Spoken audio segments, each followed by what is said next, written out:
Hey guys, Slasher Movies 410 back again with another video, and for today's video I'm going to be reviewing my custom Rob Zombie Halloween 2 mask that was painted, haired, and trimmed by my good friend Nightmare Fuel Studios here on YouTube. So I will put a link to Ryan's channel in the description below, so make sure to check him out. And I'll also make sure to put a link to the eBay seller I bought this mask from, and his eBay username is Blackjack's Basement. So if you guys are interested in getting an affordable blank copy, and you guys want to paint one up yourself, definitely check out his online store. He not only just has this blank, of course, and not only just Michael Myers masks, but he also has a ton of Jason masks throughout the series, and he also has Pennywise, and he's got Pamela Voorhees, and lots of other awesome stuff. So again, guys, if you're interested, I definitely recommend. So without further ado, let's get right into this review. Alright, so let's zoom in so I can show you guys the insane details on this thing. So this particular mask, of course, is based off of his look from the dream sequence and the opening of the movie when Laurie Strode has that vision of Michael Myers arriving at Haddonfield Memorial Hospital. And as you can clearly see, the mask just really has a wet and shiny look to it, because in the dream sequence, Michael was following Laurie in the pouring rain. And I absolutely love this effect, and it really makes the mask stand out. And it also makes the mask just look very saturated, of course. My favorite detail on this whole mask has got to be the whole bloody side of this face. I think Ryan did an excellent job with the color, and the blood looks pretty damn real, especially in person. Just keep in mind, though, that the blood is a little bit darker in person, which is actually more realistic. But on camera, it looks to appear a little bit brighter, which isn't really the case. And I did tell him to go pretty heavy on the blood detail, which is actually a personal preference of mine, because in the film, there probably wasn't as much blood on this side of the face, but I actually think it looks a lot cooler with more blood, so I actually gave Ryan the green light to pretty much go crazy with it.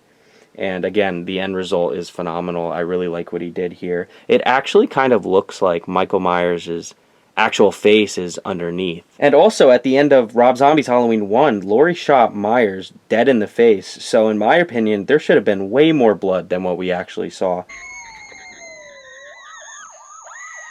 And I mentioned this in my unboxing, but I told Ryan not to add any holes to the mask or anything like that, only because when I put it on for cosplay purposes, or let's say if I want to do a costume test video, I don't want the skin on my face to be exposed through the holes.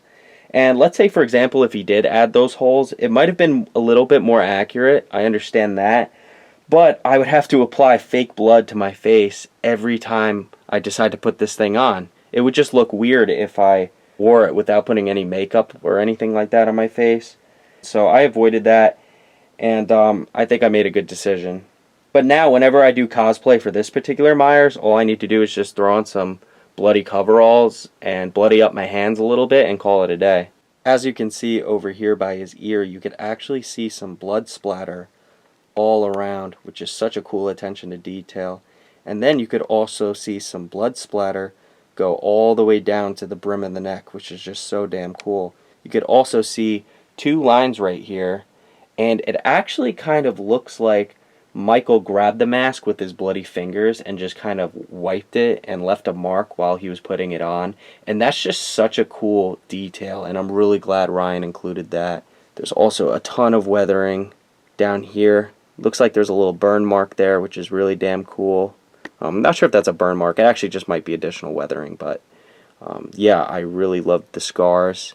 And then over here you could actually see a little bit of blood on his chin right there. So the clean side of this face is actually really well done. I like it a lot. And I think the scars turned out really cool.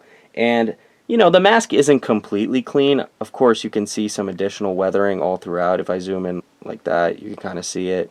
You know, it looks a little dirty in some areas, which is absolutely awesome, and that's what I want, of course. I also didn't have Ryan add those yellow rusty scars like Michael Myers had in RZH1, because in the movie, for whatever reason, they weren't there.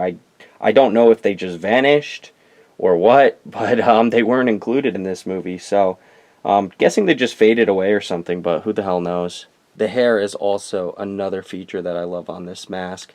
This time Ryan decided to matte the hair down a little bit more, which was actually a really smart choice because, you know, it just shows the effects from the rain. if you look closely, you could actually see some blood soaked into the hair, and I really like this effect. And it's only on the side of his bloody face, obviously, so that makes a lot of sense. And he also included some hair strands dangling down on both sides, right there, which I really love. It's very accurate to the film, especially the scene where Myers is walking outside and he kills the security guard Buddy with the axe. Everything will be fine, okay?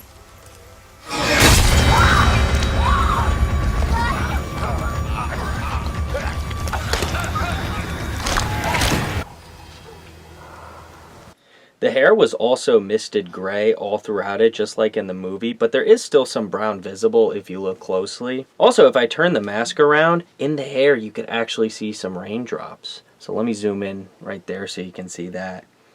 It's just such a great attention to detail, and I'm really glad he included the raindrops. I'm not sure if this was actually intentional or not, but either way, it doesn't matter. I really dig it. So as most of you know, this sculpt is actually the same exact sculpt as my Rob Zombie Halloween 1 mask.